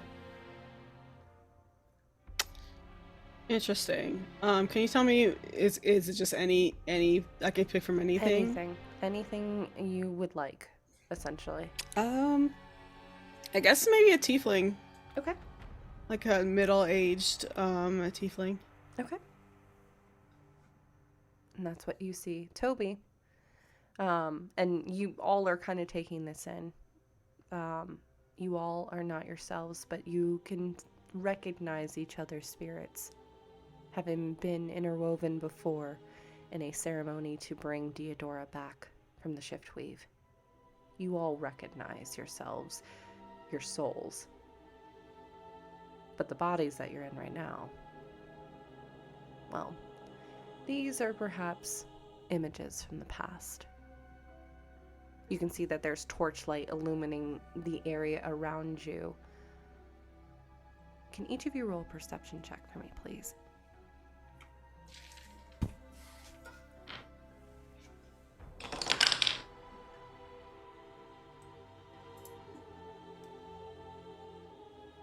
Oh. 19. 19. 17. 13. 17 and 13. Toby, your ears are the ones that catch it first. Then Diodora, then Blackstone. You all are kind of still adjusting these new bodies. Some are feeling a little bit heavier, taller, shorter than what you're used to. For a moment, it sounds like it's coming from behind you, and you realize, no, the noise is coming from up ahead, around the bend of this cave that you're in, that you find yourselves in. And it's not a large cave. Some of you that are a little bit taller are having to scrunch over a little bit as your head is just touching the top of the cave itself. On the cave, there are markings, drawings, in paint, in shadow that has been fossilized in. But you hear a rumbling noise that's shaking the cavern around you. Rocks are falling in small bits and pieces as you hear up ahead, in a strange language to most of you, except to you, Diodora, but all of you understanding in some way, shape, or form, whether it's the actual words being said or the intent behind it, to hurry. What do? Do you move ahead? Do you stay where you're at? I move ahead. Okay. Are you moving stealthily? Are you moving quickly? I think I'll just move quickly. I don't know if this is a moment that requires stealth. Sure. Okay. You move ahead, moving around the bend of this cave, having to move up and down, following this almost like an ant through an ant hill. And eventually you find yourself being pulled into this much larger chamber. Vast proportion of it is unlit, save for this one small circular beam of light that is coming from a skylight. Looks like rocks might have been pushed aside slightly, perhaps a cave-in, and as letting moonlight come through that area. You can hear the voices echoing around you, both of people that you can see as well as more of these spectral, shadowy figures, much like Javian, who you have just made the acquaintance of. And they're staring with a look of horror, fear, both at that light above as well as to this large portion of stone, which you thought was a wall. Instead, it is darkness, void. A black hole that is suctioning portions of the cave. This is what is causing the cave-in itself to occur. And there are individuals trying to get out. You see from that skylight, the blue light transitioning to gold, almost like the shiftweave is trying to offer some kind of rope to get out of here. What do? I'll reach for the shiftweave. Okay. Can you please make a spirit check for me, please? Okay. I'm using inspiration. Okay.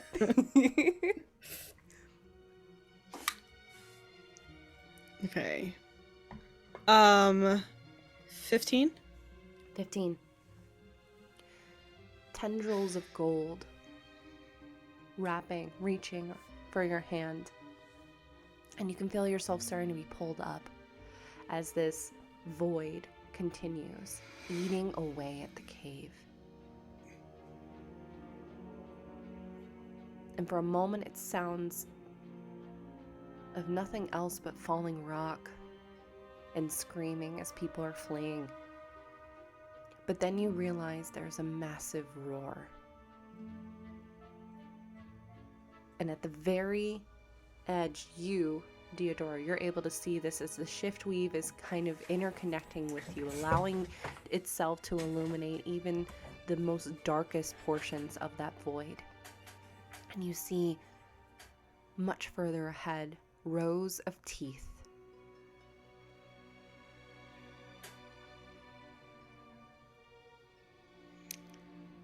Yikes. Eating away at the very fabrics of what you can assume to be Ampistrano. Pre-Ampistrano, it's hard to tell of the exact time frame.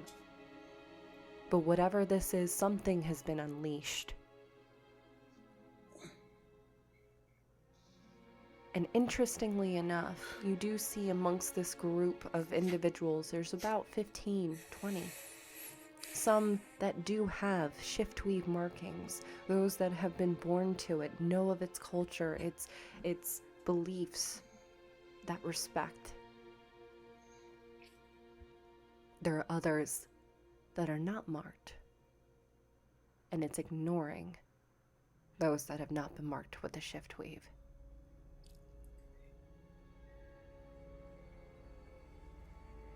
You see as a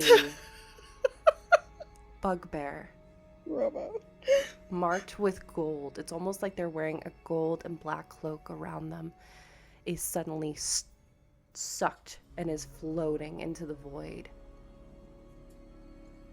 as teeth chomp down. As it releases up, all you see is black and silver wisps seeming to feed this beast. Okay, I have a couple questions. Sure. The markings, are they like on the skin like tattoos or like Some of like them the are. shiftweave markings? Some of them Okay. are. A large portion are similar to the cloak that Toby was wearing at the shiftweave library. Something innate about it. Not necessarily markings, but something about them is marking their belief, their respect to it. Gotcha. Honing in on that. It's like this, whatever this creature is can like just sense it. Exactly. It Okay. seems to, it's essentially, if you want to put it in D&D terms, hunters marking it. Okay, got you. Because my follow-up question was gonna be, have I ever seen these markings before? But if it's just sort of like a something that this creature, whatever it is, can just see and can just tell. Yeah. Okay. Excuse me. And then the wisps as the bugbear is consumed. Does it look similar to like what we've seen before with like souls being sucked into crystals? Yes. Very similar. But this seems like it's focusing specifically on the soul's connection to the shiftweave. So instead of just that silver and the color of someone's soul, for instance, you, Deodora, you notice a thread. It looks almost like a piece of wheat flowing in the wind. A portion of shiftweave that it's trying to latch onto. Okay. Almost discarding the rest. It's hard to tell what exactly this creature is doing in terms of digesting. But it seems like it's specifically trying to hone in on that shift weave. For what purpose? Again, it's hard to tell. This is a black mass of nothing, of void and teeth. Okay. And then the last question that I can think of is, I think I might have also seen this at one point, but I do remember there was a time where Blackstone and Oria went into the Veil and saw an all-consuming thing. And I think I saw it like a couple sessions ago when I met Carmen. Or no, when I was with the lady. Correct. I think I saw it there. Do I get the sense that these two creatures are the same? Like, the creature in this vision and the creature that I saw, they're the same? No. Okay. Siblings would be, perhaps, the better term. Okay. There are aspects that are very similar. What you've seen and what Aurea and Blackstone have been able to show you, that was a creature that has slowly been growing and morphing, changing. An eye. This is just nothing. The complete eradication. But with what you saw it do to the bugbear, there are definitely elements that are very similar. So siblings would probably be the more apropos word for it. Okay. And I'll say this, I'm imagining Toby and Blackstone, you're also grabbing onto that rope, and you all, the three of you do feel yourself ascending, being pulled up through it. I'm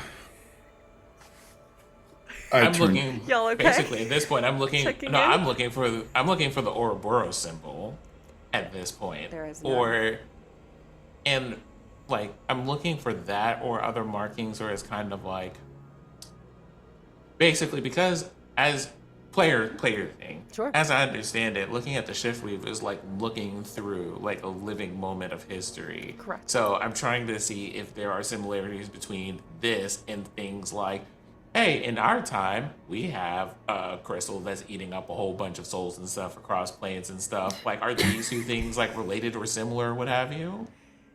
I would say, I'm not gonna make you roll because I'm gonna just go with your basic passive because I think that's high enough. Again, similarities, but it's not the same. Like, not the same, but eerily familiar. Familiar, and I would say to the intent. And I'll expand on that. The intent that you all have been getting from the crystals of today, the activities happening, both with the Ouroboros as well as now with what you've been kind of seeing in contrast with what's happening here. There is reason, there is purpose, and there is calculation that is happening with those crystals. This is just a wave. No rhyme or reason. It's a primal kind of hunger to fill something. There's no weighing of checks and balances, pros and cons, manipulating. This is just hunger.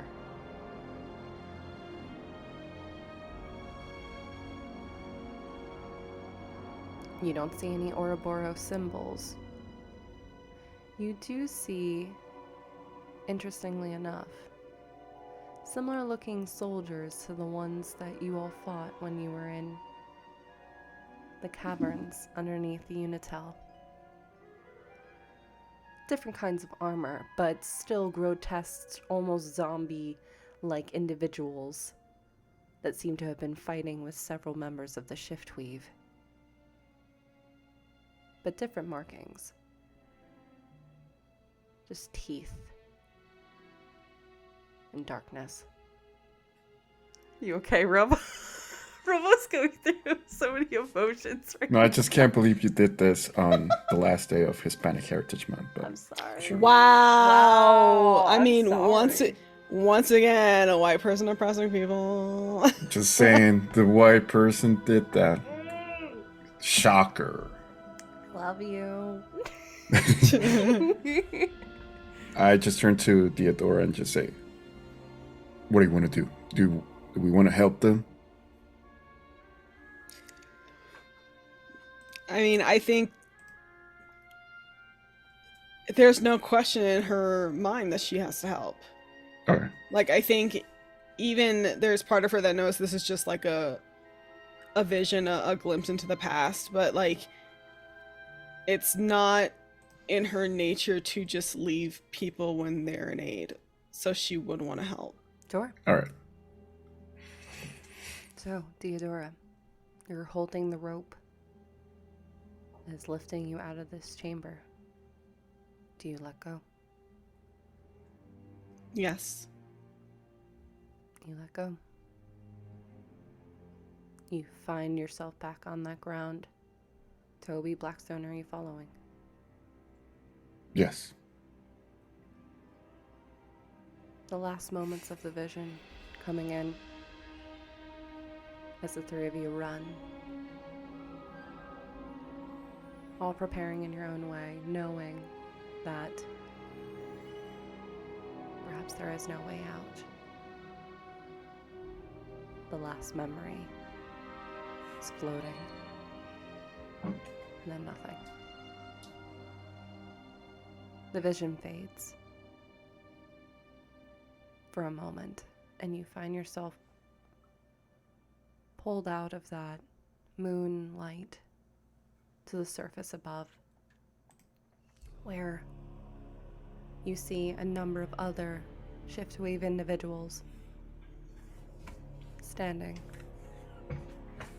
watching in horror as what's happening below, trying to send any energy to assist, but all they can do is just maintain the level that they have.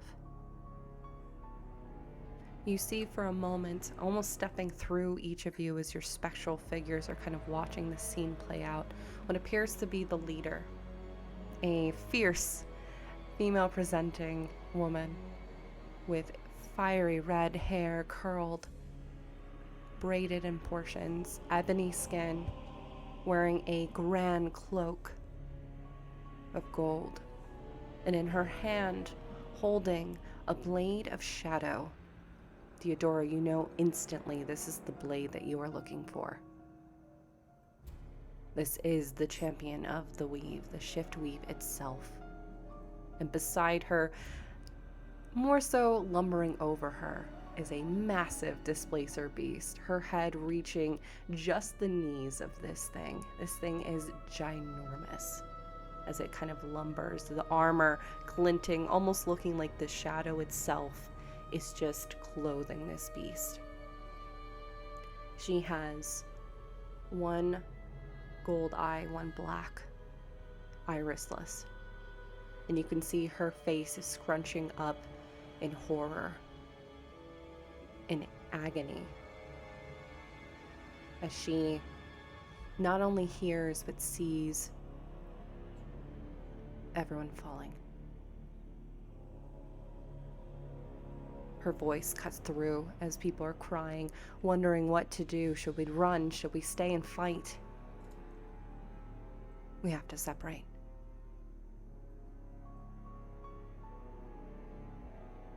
Not attack this thing from one angle, but multiple. This thing is trying to get in through the different layers of Ampistrano and whatever hells this thing lives in. We need to move. And move quickly. And Dory, and you see her looking towards an individual. It's harder to tell. It's almost like the vision itself not able to focus exactly on this individual. Take your group north. We'll focus on that point from there. Keep our communication as light as possible. Doni, looking towards another individual, female in presentation, south. You always wear one, and you see a slight smile gracing her face for but a moment. You always were one that enjoyed looking at the deserts. Find somewhere safe. Then we need to start weaving the spell through all of Ampistrano to try to keep this thing out. It's targeting us, which means that we can also find it. imbue our magic into the land, into the very weave itself. Trap it. And we'll be able to keep this thing out of here.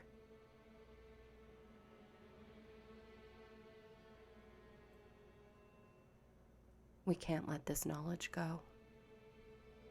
If others know, they may be fearful of working with us, with wanting to... It could put others, our children, in danger.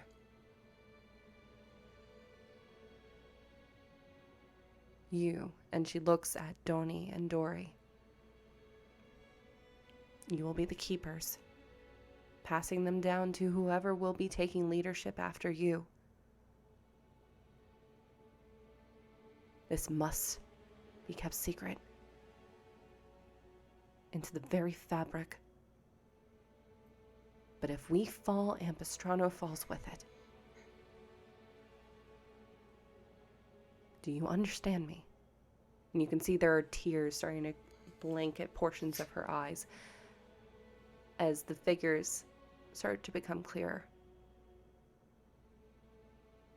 You recognize her in these other two individuals. Younger, looking just as frightened, if not more. As they barely look drinking age. And now are being thrust with this massive responsibility upon their shoulders. They nod. Both move to try to step forward, and you see the champion holds up a hand.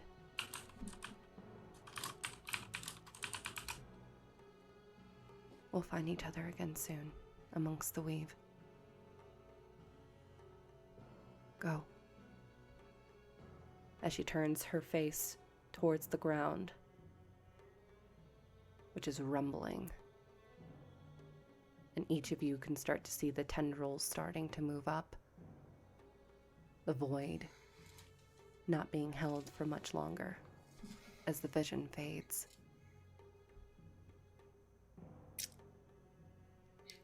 Where do I know those figures from? The figures that she was looking at? Yeah, you said I recognize them. You recognize her in them. So they were her siblings. Oh, her in... Okay, gotcha. Yeah, her gotcha, in them, gotcha. sorry. Okay, yeah. Specify. They were her younger siblings.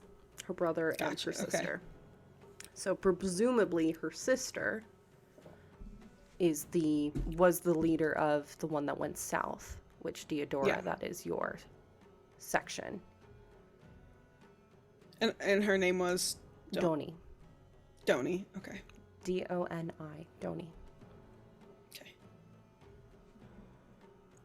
You all find yourselves back within the chamber. Javian looking a little bit tired. Hasn't done this in quite some time. The orb remade itself, floating along each of you as you are all thrust back in, taking a deep breath as, unbeknownst to you, you all had stopped breathing to live these individuals' last breaths.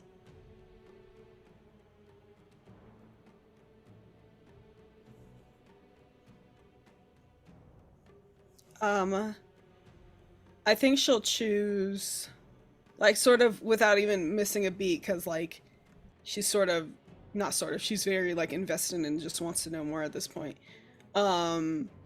She'll go for the one that's about the sword. Okay. So the sword. You see with this, it's a smaller kind of orb that was kind of circling the much larger one, being pulled into the opal, and again your vision darkens. You are all the champion in this moment. Covered in blood, exhausted, moving through an underground temple that is also shaking. That same roar being heard. You move into this room, braziers lit, and you can see clerics and paladins and others that have aligned themselves. Not just with the shiftweave, but with the paladin. You realize her adventuring party. All looking towards her with concern, acceptance. The light starts to flicker as the ground around shakes. And that darkness peels away. Until an individual steps forward from that darkness.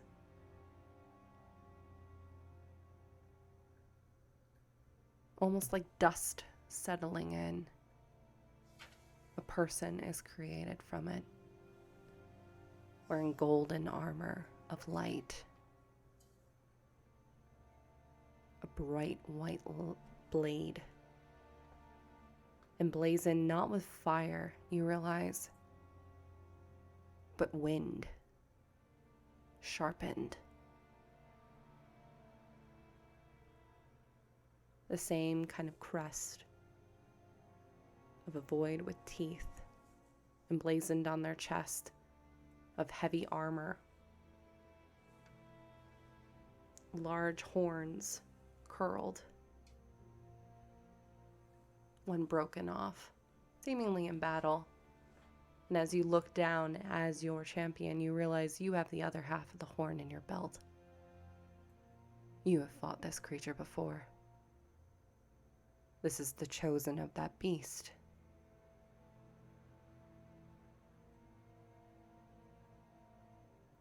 I had hoped that you would have given it up.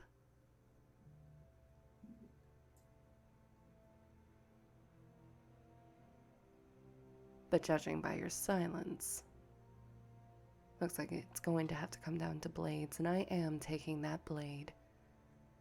Once we're finished with Ampistrano, what's to stop us from going to the weave exactly? All the other realms will fall to ours.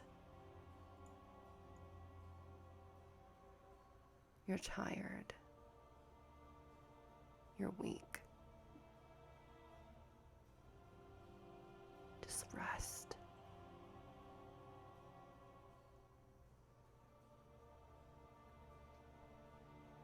Or not. Fade into the void for all I care. No one will remember you when I'm done. She springs into action as your two blades connect. You and your tiredness, though, unprepared for the second dagger, she slips in between the blades and into the very weak point of your armor. Each of you feel this white, hot dagger being pushed into your stomach, burning as it goes. But more than that, it's pulling your essence away from you. Who you are. The last thought you have is of a sunset sky with wheat moving around. The last vision of the weave. As everything goes dark.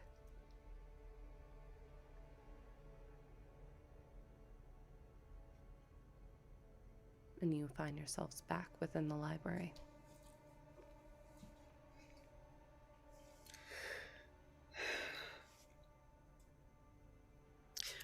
I don't know about the two of you, but saying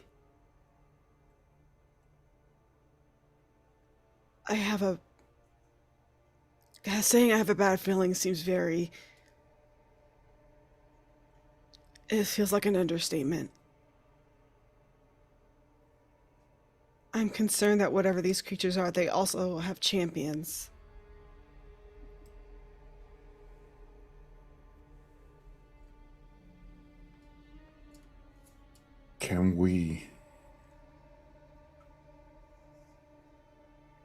How can we defeat something like that?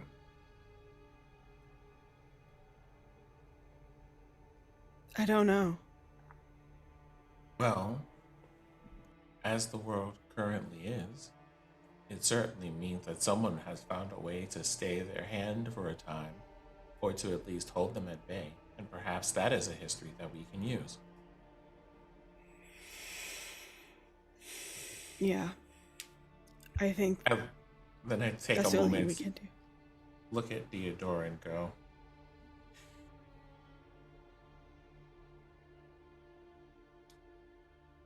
as I understand it, fear is a very normal feeling, but your people are people of courage, and I've yet to see that fail you.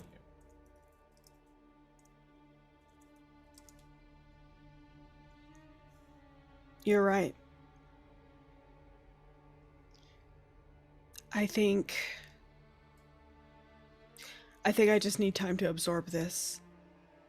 But there's nothing we can do except to push forward. And maybe a bit of violence. Oh, I mean, violence is the answer, especially in this case.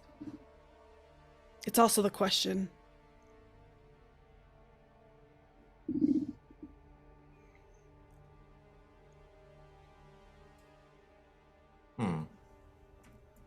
Is this the moment in people's histories where they consider taking an arc for, I guess, revenge or repayment? Also, who are these people? What more does the shiftweave know about them? Javian, who you kind of see is leaning very heavily against the pillar. This has taken a massive toll on being. You can actually, Toby and Blackstone more so, the shadows around him are flickering, and you're starting to see that individual more, but only for a moment, as he himself is also fading, because he's having to essentially be the battery to power this thing for you all to see it. So he's fine. He's just, it's taking a bit of energy from him. Yeah. Is there like a chair or anything around that I could like maybe help him into? Yeah, there's a couple of chairs around. Yeah. So I'll lead him over to a chair like hey, I appreciate you helping us, but there's no need to strain yourself. just out of practice. That's all. I'll be all right. Do you eat normal food as a person who works here? No. Do either of you have light? I looked at Toby with his produce flame.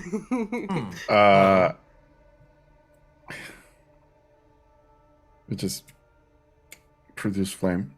Something like this. As soon as you do, you see the eyes immediately lock on it.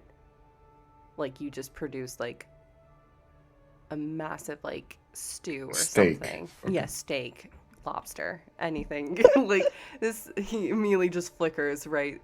Like his whole body does to that. Yeah, that would work. Oh, okay. Might I just offer it to it? You see him very gently take it.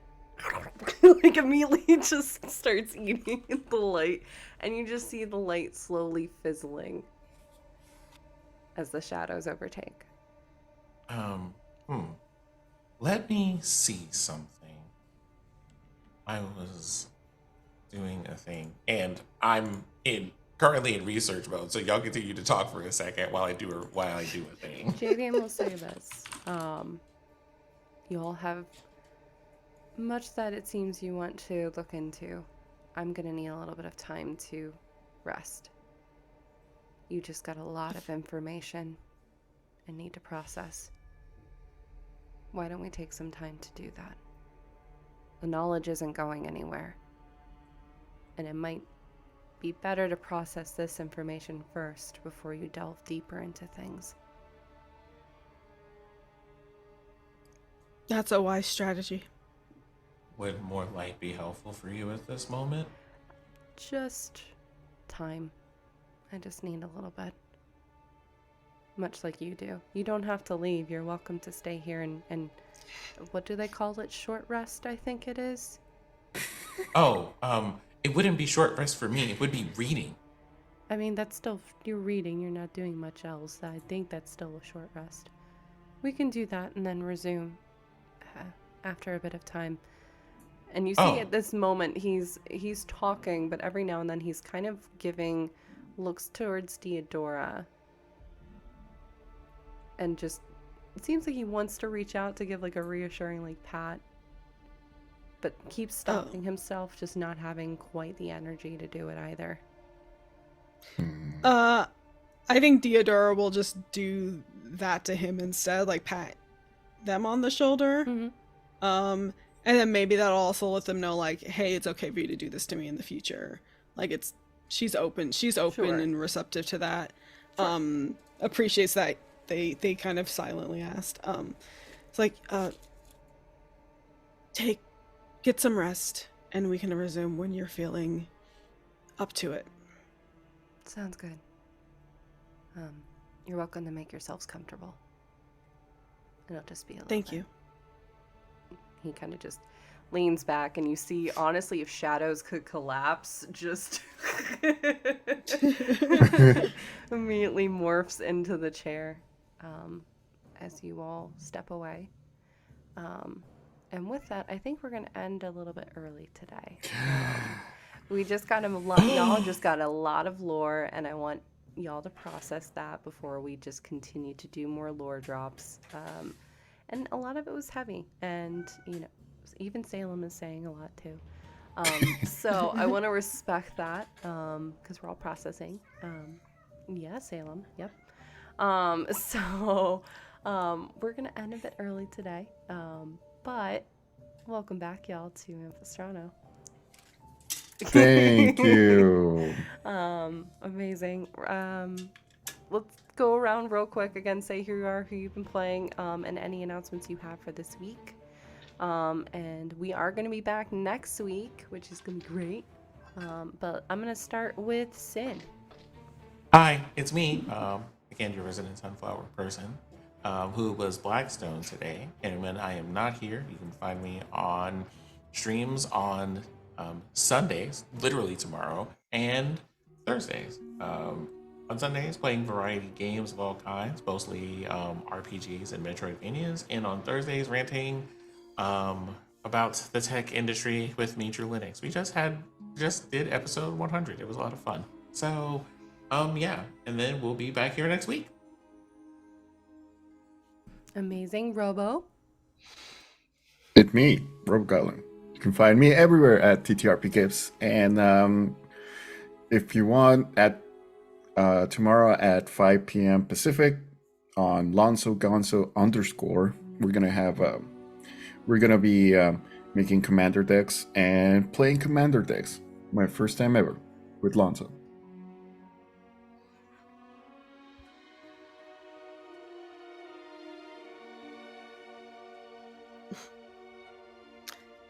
Hi, I'm Farron. I've been Deodora Shadesun. You can follow me on socials at Fairbear, though I am sparsely there these days. Except for on TikTok, but even then, it's just me on my For You page scrolling a lot. So, obviously Saturdays you can find me here playing Deodora. If you like the sound of my voice, you can also check out Taking Initiative Season 3, Sword and She. It is a Pathfinder 2e campaign. With me, Eugenio Vargas, and then some of the regular cast of Taking Initiative. And yeah, that's kind of all I have, really. My life is mostly just sleeping in Baldur's Gate, so... Oh, I do have a Ko-fi fund if you want to help me buy a new chair. That's ko-fi.com/fairbear. Yeah, I think we're like halfway-ish to the goal that I set. But yeah, it would, if you can contribute, it would be helpful. But if there are other more important causes, I do push for you to put your money towards that instead, because There's a lot of BS in the world right now, and they're, you know, if you can help people that are in need and being oppressed, then you should. Agreed. Very much agree. And I am D&D Jordan Lee. She, her, they pronouns. Your storyteller for Ampistrano, your producer, all that jazz. Thank you so much to this amazing cast. And for all of you for hanging out with us on this Saturday. We're happy to be back. We will be back here with more shenanigans next week, so hang on to that. We are going to get out of here and raid. You know what? Let's go for some chilled vibes. So we're going to head over to Turtles and Chill, just to kind of unwind from the session, you know. I fucking love Turtles and They're Chill. so It is good. like one of my favorite. Like sometimes I'll just have it on at work, like not even watching, but like, you know, just like having it there is like really nice. They're so nice. Just absorbing the vibes. They Yeah, popped exactly. in a couple times. They've given some gift subs. They're very sweet people.